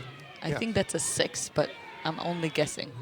There's a gap. Yeah, there is. A tiny that's one. Thomas Graham. He got all the way in through the English quadruple defense. team there. Yeah, and got through them, but wasn't able to get the ball off. Just lost it at the end of his stick and paid the price for going to the middle, as any good gritty player will do. And we have a timeout. Australia, afraid of losing possession, is going to take that and retain the ball. We've got 5:58 to play here in the third quarter. I'm Stephen Stamp with Babs Zeleny. And Gladiator Lacrosse makes equipment designed and perfected by lacrosse players specifically for lacrosse players seeking to take their game to the next level. Visit gladiatorlacrosse.com. And we hope these players will take it to the next level here, and Australia wants to catch up on that 2-goal lead by England. They have plenty of time to do so, as we are with about 5 minutes left in the third quarter, I believe. Yeah, about 5:53 I think it was before the timer for the timeout went on. And, Australia they've been creating some chances, but they haven't really been, we mentioned earlier, they haven't really been shooting particularly well. It hasn't looked challenging for Will Baxter on a lot of the saves that he's made. No. And Australia is so active that normally you see more chances for them at least to get some good shots off. But you've got to give a lot of credit to this English defense, who are working very well as a unit, and they're sliding when they need to. I mean, you can see the compression. The last play was an example with, like you said, the quadruple team. as I wouldn't Graham run tried into to go this. through. Sometimes I'm surprised, then, especially the skinnier attackers when they go into these quadruple teams of humongous defenders. I wonder how they do it. And kudos to Japan every time they play Canada. The first time I saw that in 2010, they literally bounced off. Yeah. But they tried every time. I just watched Japan. I had my first chance to see them live in person for a game in the previous game I called, and it was pretty exciting. They played Finland, dominated the game, and they are just never still. I No. mean, so different to these teams, different to Australia, really different to England. Here's a bit of a dodge by Australia. They try to bring it out. There's Robertson, nice pass. Oh, what a finish! That is just beautiful. They got Baxter looking to his right. And James Larson just slips in and accepts the pass from behind the net from Robertson, and Australia pulls within a goal. So we have now 5-4 to England at this moment. 1 goal lead still. But we're seeing more goal action in the last 5 minutes than we've seen in the first 40. Yeah, we really have. I mean, it's been since the 47-22 mark that these 4 goals have come. So, doing the quick math, we're now at 55. So, yeah, and honestly, it's an 8-minute stretch where we have seen 4 goals. Battle at the face-off with Australia successful there. And Noah Jenny comes up with it. Off to Callum Robertson. One of the youngsters on the team, just 22 on the younger side. They do have 18-year-old Timothy Graham, the other face-off guy. So that's a total of 40 years of face-off guy between the two of them. Yeah. That's a young face-off guy. Compared to Jeff Snyder, who puts the 40 himself on there, right? Yeah. Snyder Almost. is 36 years old. Yeah. I mean, he can still get it done. Oh, absolutely, That's why he no can play. doubt there. Yeah, he is not a legacy pick. I on did this not team. want to say that you're Yeah. old, Jeff. Experienced. Ask Jeff, he'll tell you he's old. That is also true, He but I feels can't old tell enough. him No, he's no. old. Yeah, I don't feel old, but I mean, I'm sure there are times every professional athlete and high-level athlete, as you get on, you're going to feel your age a little bit. But man, he gets out there. He's in great shape. He grinds. Oh, that, that And we face-off. have a bunch of those at this tournament. Yeah. I mean, again, Czech Republic yesterday with Pavel Došli. This is his 6th tournament. 38 years old, and he can get it done every time, and it just looks as easy as it did, 10 years ago, which is Dorsey amazing. is so smooth. Oh, well, he put 4 on the board alone. Graham feeds it in, but it bounces away from Luke Keesing. England goes after it, but he can't come up with it. Nat, there's one flag down. That was, yeah. And I thought Andrew Definitely Baxter was high. going to take a slash for slashing No. the Australian player, but I think it was a cross check, if I saw it correctly. Yeah, the Australian fans don't like it. well, I think they want the other call on Yeah. Baxter, because that was a pretty big chop that he came down with. Yeah.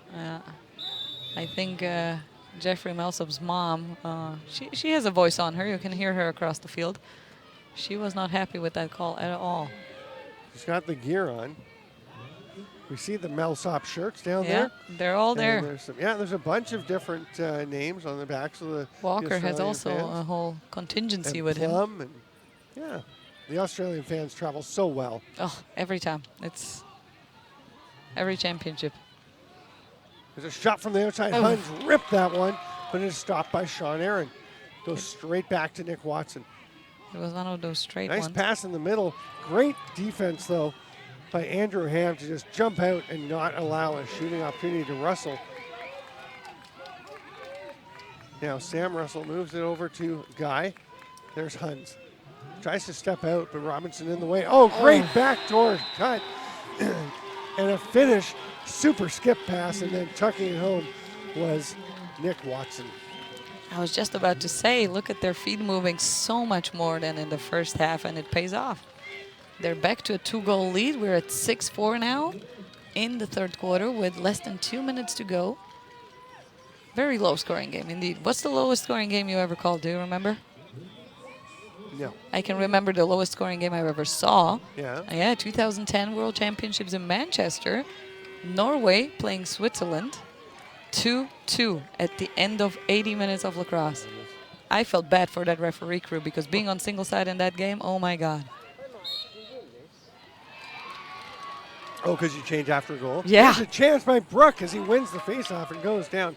Took me a moment not being a ref. Sorry. No, to calculate. Yeah. Ryan Huns wants a call as the stick was helicoptered out of his hands, but that's not going to get called at this point. Well, no, if the ball what isn't a in it. finish Oh, there. wow. James Larson, his second in a row. That'll increase or bring Australia back a little bit closer. I love that little tiptoe there on the crease, taking like a second delay to distract Baxter enough to get it in. Yeah. And it worked. Yeah. And I mean, beautiful. When you get that close, right on top of the crease, there's the percentages, the chances tilt way in the favor of the attacker. Oh, absolutely. One-on-one is just, it's almost impossible. You do feel bad for the goalies there a little bit because they're left alone and it's just so close and the cage is very big. And England has had a solid defensive game. They really have been very good about not letting the Australians be alone. And most of the chances Australia's produced, they've had to be cutting, they've had to be moving, they've had to be moving the ball. But there, he was standing there just waiting for that pass. And James Larson is feeling it. He had the one that he just tapped home as he cut down, took the pass from X, and then he gets that one. Australia's not going to get another chance before this quarter expires, though. There's some pushing and shoving, some hard feelings developing. I tell you, the intensity in this tournament is ramping up as we go through. I was going to say the heat is on here. Yes. We are through 3 quarters of play here in Netanya on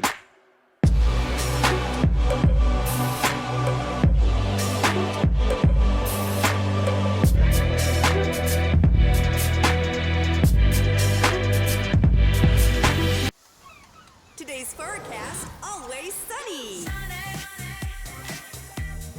Yesterday my life was filled with rain.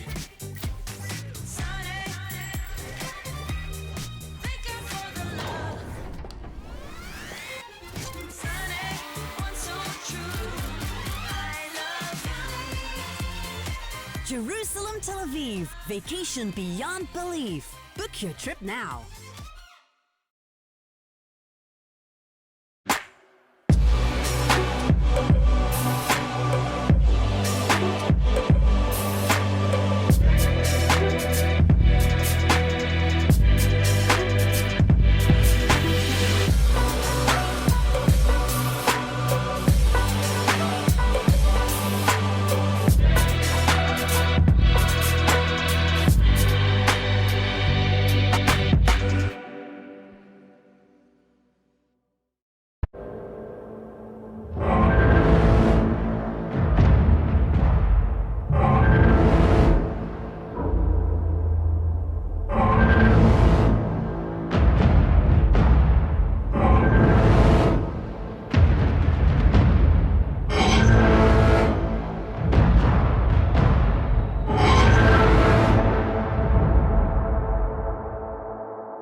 Hi. We're looking for insurance. Let's see who's free. Is your insurance agent?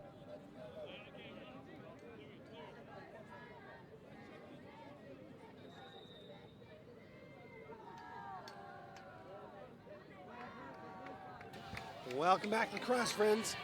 It's England versus Australia at the 2018 FIL World Lacrosse Championships.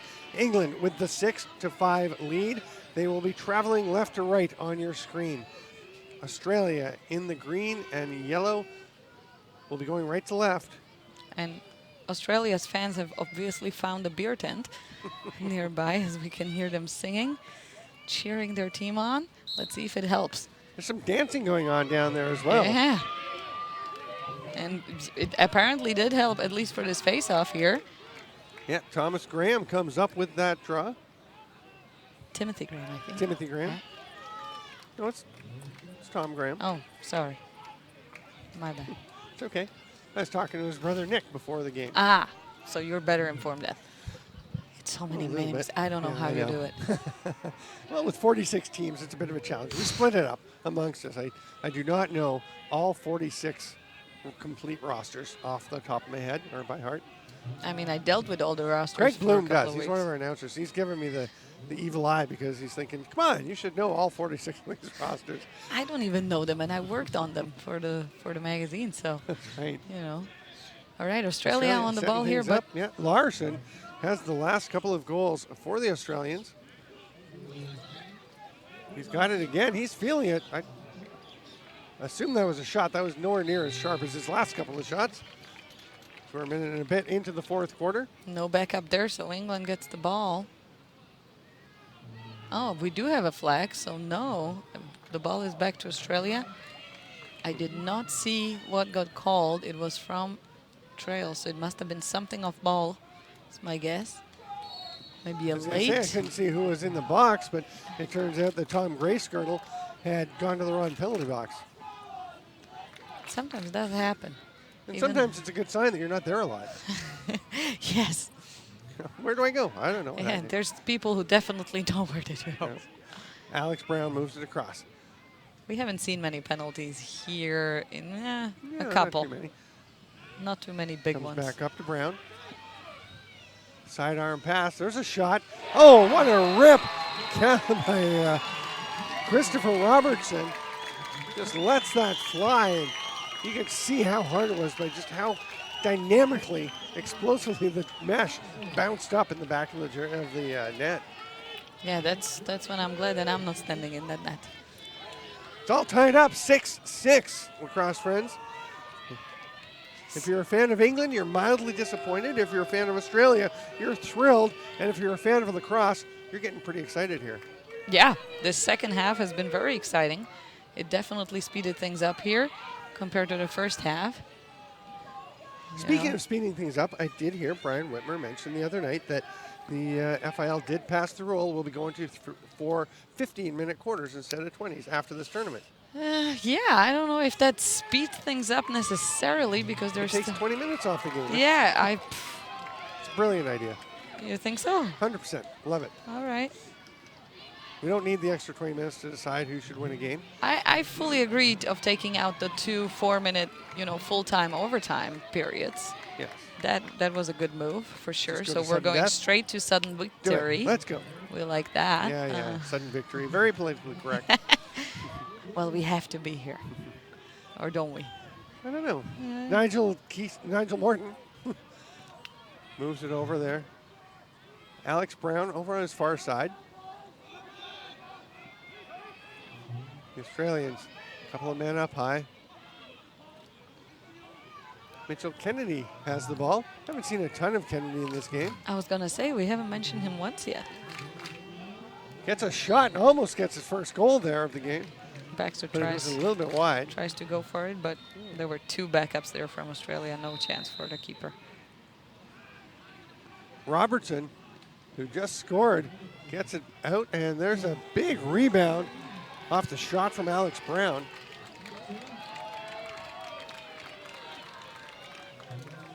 Morton on the ball. Yeah. He's just going to hang on. There's Brown again. He's just taking a lot of different positions in this quarter. But you said so when he first came onto the field that he's going to be all over the place. That's true. Ball is on the ground and a diving attempt by Nigel Morton. And England will get possession. right in front of the Australia bench, so Ryan Nose will get an earful there. Nothing he's he can- hasn't heard before. I was gonna say he's Canadian, he's used to it. He's taking his time to double check with, I think that's Adam Crow, the head official in Canada for the field game, to make sure that he knows what got called and can explain it to the coaches. Yeah, call stays. It rarely changes, if ever. So England ball.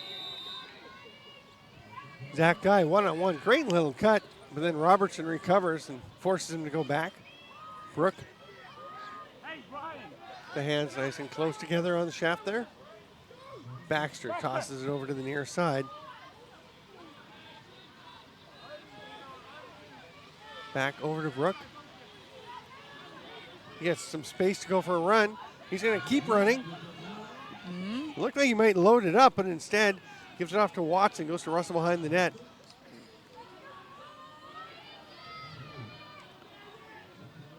Jack Vaginiak has stayed out, but now he will head back. Look like he wanted to get a shot at a bit of the glory of being an attack man. It seems like both teams are regrouping a little bit after that, dynamic couple of minutes we had here in the second half. That third quarter got pretty exciting towards the end, and we're 6-6 here with less than 15 minutes to go. Will Hardy starts high for the dodge. Guy thought about it seriously. Feeds in the middle, backhand whip, a little bit wide from Scarpello.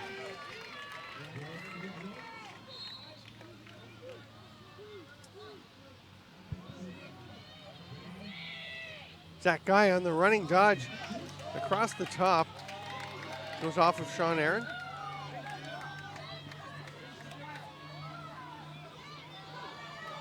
And now England riding hard here. Yeah, they just leave the one man open. And that's Caleb Hall, who's able to go and move the ball into the offensive zone.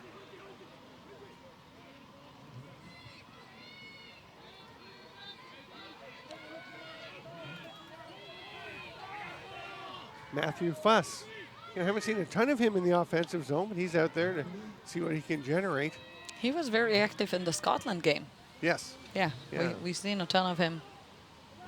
I think also 1 or 2 very nice goals, if I remember correctly. Lachlan Walker, who opened the scoring in this game, 8 minutes and 20 seconds in for Australia. Now trotting along the baseline. Callum Robertson, Christopher Robertson, with a little bit of a pick for him. Not utilized. Larson to Walker. You can see Robertson just indicating what he wants them to do. Spread out, isolate a bit, give him some room. Robertson on the X. Now he's going to circle around front. Trying to open up a window for Lachlan Walker to get to the net. I think a stall warning is coming up soon if they don't do something. One would think. Usually. There's a shot right into the stick of Baxter. Actually, I didn't see it originally going into the stick. It almost looked like it had gone by. It didn't look like a super dangerous shot, but as Walker took that, it kind of disappeared. It turns out it was just in the mesh. I thought maybe it had crept by. But I mean, Baxter was right on his crease. Oh, yeah, that was way too easy. Right on his post. Way too easy.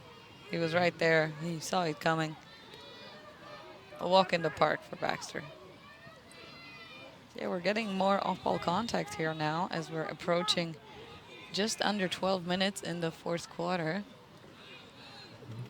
Anytime, of course, you're playing with such high stakes and, again, the rivalry game, and then you're 6-6 tied in the fourth quarter, you just know the desire is stepping up.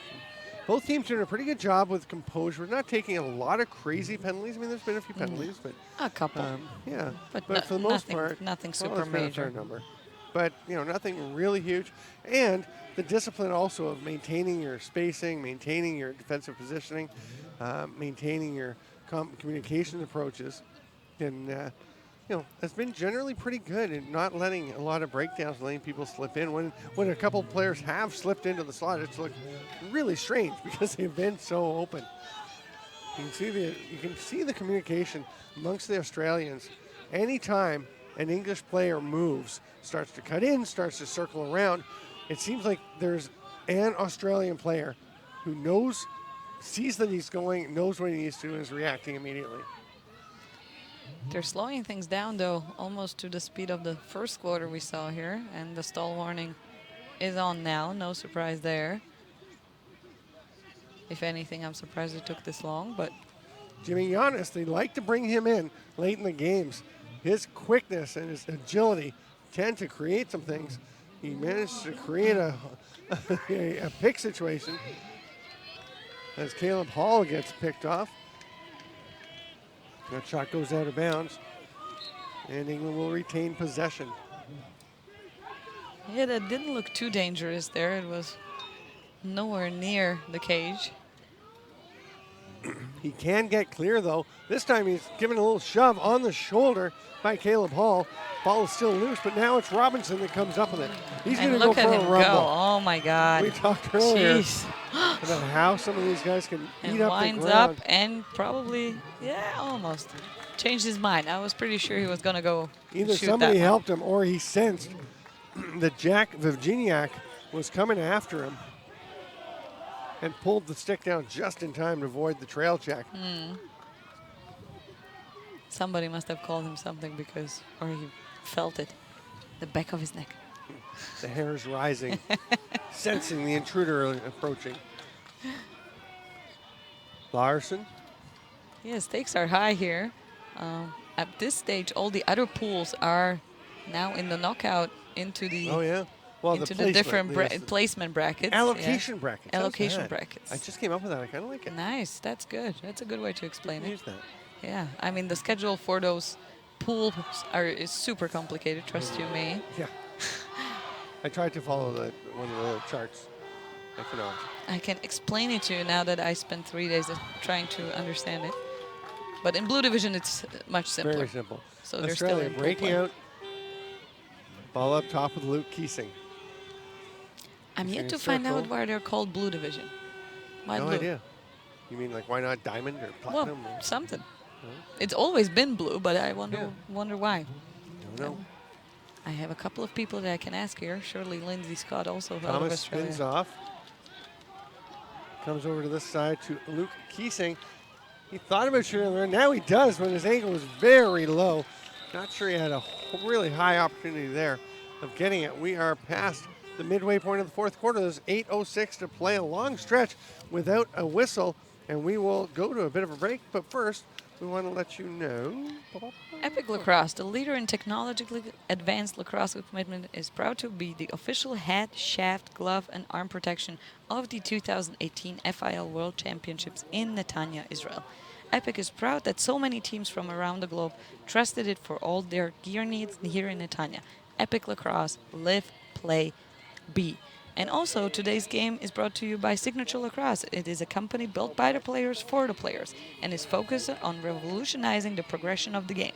Follow Signature on Instagram at Signature Lacrosse to stay up to date on product releases like Magic Mesh, the longest lasting, strongest, and #1 performance mesh in the game. Today's game is brought to you in part by JBC Money, the money transfer specialist for private and corporate clients. Start saving today with bank-beating exchange rates, no fees or commissions on your international money transfer needs, and with the support for 60 different currencies. You can learn more at jbcmoney.com. And thanks to Gladiator Lacrosse, makes equipment designed and perfected by lacrosse players specifically for lacrosse players seeking to their game to the next level. Visit gladiatorlacrosse.com.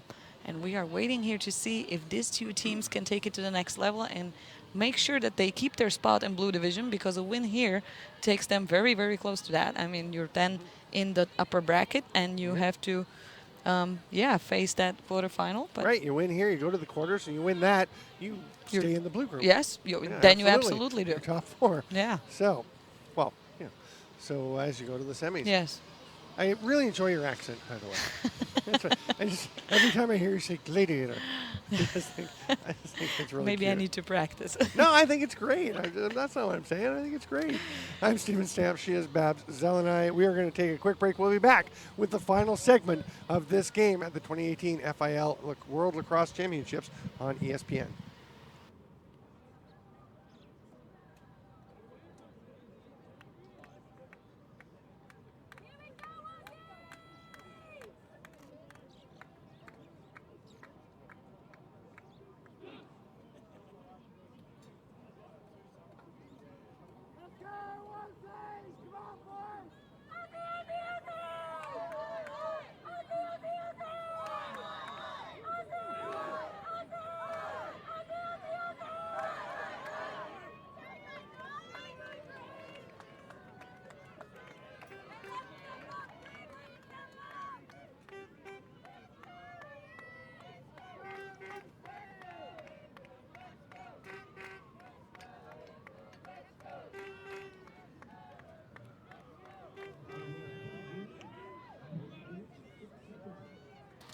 Welcome back, lacrosse friends, to the 2018 FIL World Lacrosse Championships on ESPN. I'm Stephen Stamp with Babs Zeleny.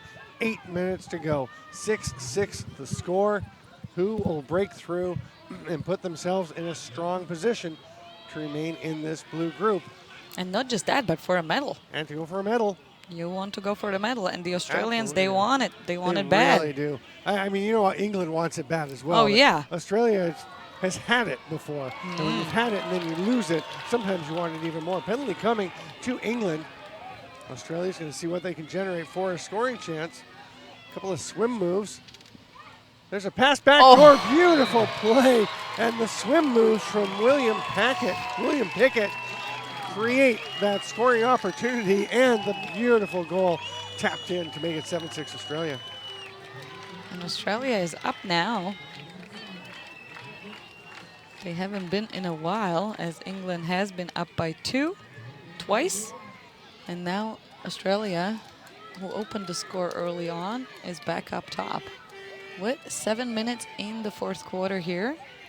England playing Australia, and now 6 England, 7 Australia. The Australian fans are going a little crazy, and the England squad has quieted down a little bit. That's fairly reserved by Australian That standards. is true. I think they're looking for the beer tent again. They're a couple of steps away from it. I think. That's the advantage of being on this field 1 here in beautiful Netanya, Israel. And what a view we have across behind the stadium. It's just beautiful. The hills, the browns and greens. And it's a lot. I love sitting up in the stadium and watching the play commence and can go on and just be able to look over and see the landscape. Australia gets the ball back off the face-off. Critical possession. The make it and take it in effect for Australia.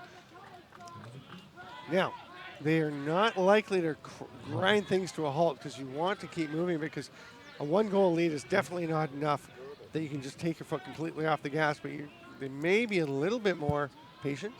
Yeah, England had a 2-goal lead earlier, and we said that's not a comfortable lead at all, especially in a low-scoring game like this.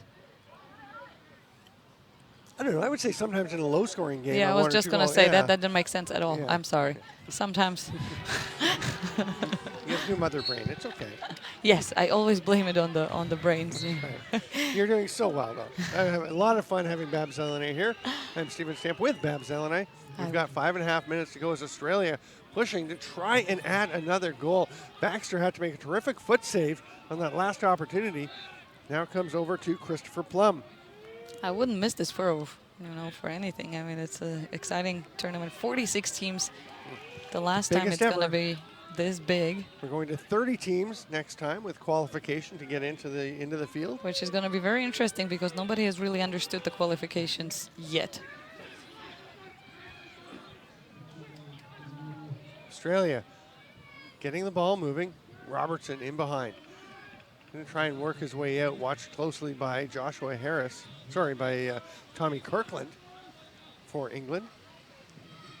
There's Robertson again. It's definitely safe to say that we will see these two teams in 4 years' time. Yes. Pass goes behind the net. They cycle back out. England being pretty patient, sitting back, not going way out to press the Australians and forcing their hand and maybe leaving themselves vulnerable. Stall warning comes on for Australia. They're going to have to get inside the box and then stay there. I don't know. If I was England, I would have put a double team on there and tried to force him right out of the backs. Yeah. That he was way far on the sideline. That would have been a good opportunity to do just that. I think they may have felt nobody was close enough. Trail check attempt. Maybe. There's a shot. It's going to go wide out of the stick of Christopher Plum. It just felt like they were a bit far away that by the time the slide Probably. comes for the double, Yeah. would have given him a chance to recognize where it was coming from and hit the person who was dropped off. And nobody wants to make themselves vulnerable at this point. 6-7. England 6, Australia 7. 3.5 minutes to go. We're approaching stop clock here. We have a turnover. I believe the player stepped on the end line, or stepped over the end line. Yeah, the that's ball, what right? it looked like. Like when he was catching, he stepped on the end line there and making him out of bounds. We actually have one camera just to our left that Kind of blocks he a stepped little in bit. behind, just the only spot that was in the way. And we have a timeout for England. And exactly 3 minutes to go here. So now every whistle will stop the clock, which gives you a little bit more time, It but does. not too much. You like the long games. I just like to run the long games. Not too long, but 4 times 20, I didn't mind it. Agent trapped? Probably. When agents work for only one company, their options are simply limited. But a Trusted Choice independent agent is free to shop around to find you a better deal. Free to do what's right for you. Find an agent at trustedchoice.com.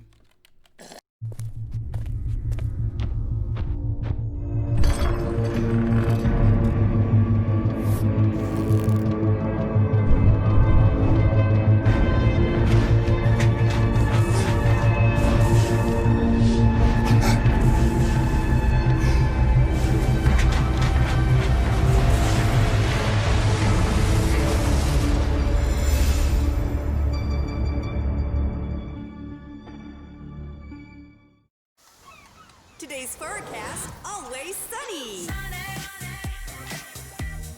Yesterday my life was filled with rain. We still 180 have seconds to go. games upcoming. So tonight, Canada and the Iroquois Nationals, the big game also. Last night we had the that's gonna be Canada-US. fun. That'll be at 9 o'clock right here on Field 1, ESPN Field. And then we still have England playing USA. I mean, Scotland playing USA tonight. Yeah. England would be rather tired after Yeah. this game. But and Poland and Spain, Greece and Argentina. So there's some stuff going on oh, tonight. there's really Yeah. good games going on right Yeah. now. Yeah. Germany and Puerto Rico. There you go. We're down to 240. England's Will Hardy trying to work in. Didn't like his angle. There were 3 Australians lined up between him and the net. No way Hardy was taking that shot. Oh, the pass gets away from Russell. Well out of the reach of Zach Guy, and it's going to roll out of bounds. Australia will get the ball. That is a crushing mistake because with 2:20 to go. Oh, England needs to press this one now. Yeah. They need the ball back. Yeah, and you can see already one of the defenders is motioning to everyone to come and help, or at least some of them, to come and put some pressure on. That was Andrew Baxter saying, we got to go after him, and Baxter is doing just that, going after his opposite number 24, and Lachlan Walker.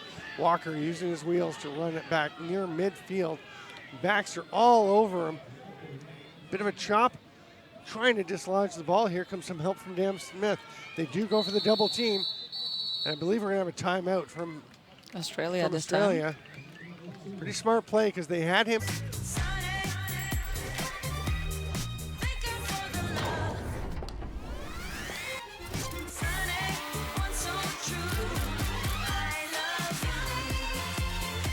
Jerusalem, Tel Aviv. Vacation beyond belief. Book your trip now. She only went furniture shopping 3 days ago. There's no way it got there so quickly. She said everything was available in stock, 3-day delivery.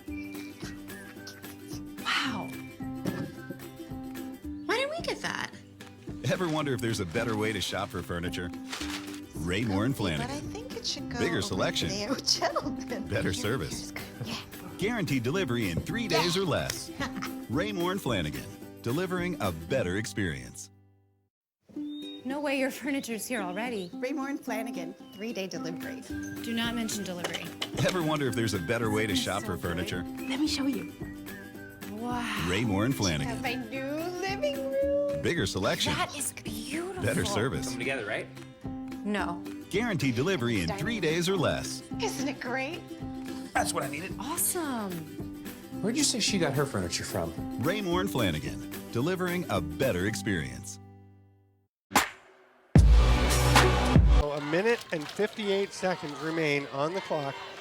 England trails 7-6, and Australia has the ball. The English will need to get something going. They've got to get the ball loose. Australia's not really interested in scoring here. What they have done is put Pressuring the Cahill ball. on Thomas Graham, They have and to pick now- it up. Oh. Oh, and the missed shot. Oof. Baxter's relieved on that one, I'd say. Mitchell Kennedy took the shot. He is relieved, but you almost wonder why the shot. That is why. That a was big high. That was definitely very high. Australian bench will not like that, but it was right in front of them. They must have seen it. It was very high and hands apart. And England takes their time out with a minute 33 to go. They want to maximize their time on this man advantage.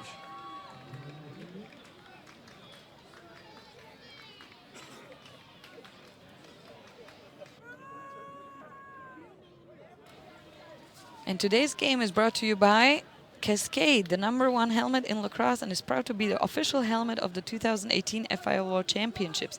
See more by following Cascade Lacrosse on Instagram. Cascade Lacrosse, a passion to protect. Well, with hits like that, you're better happy that you have a good helmet on.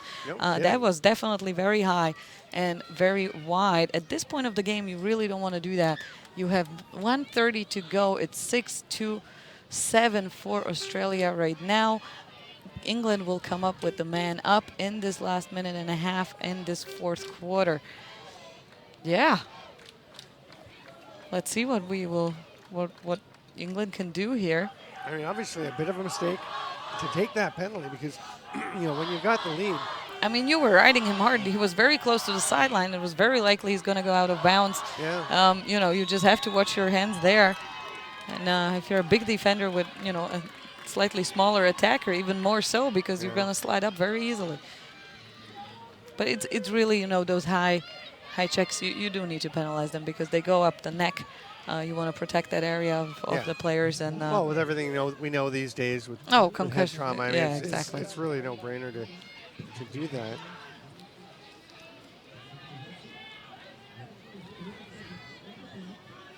We'll see how things play out. The decision, I mean, Mitchell Kennedy with the goal, the last goal by Australia to put them ahead. And then he tried to get another one, and that one might be questioned a bit, the shot, as it did lead to England getting possession. We'll see what they can make of it with the man up. Now, has England used both of their timeouts in this half? That means they wouldn't I be able forgot well, it's to stop keep time. It track. doesn't matter. I'm forgetting in the final 3 minutes. Doesn't matter. Huns. Guy goes back down to Scarpello. Huns has a lane he likes. Shoots far side just wide of that far post. We have a great angle on that, and that was just a few inches outside of the post. Although Sean Aaron did a great job of getting his foot over and may have knocked it aside if it had been on the net. Scarpello, under a minute to play. Well, you can tell the sense of urgency now by looking at their feet. They're definitely moving them more. Is it Russell. enough? Is the question here. Guy to Russell. The other Russell on the crease. 37 Huns. seconds. Scarpello is actually pointing up to the top, and Guy fakes a shot.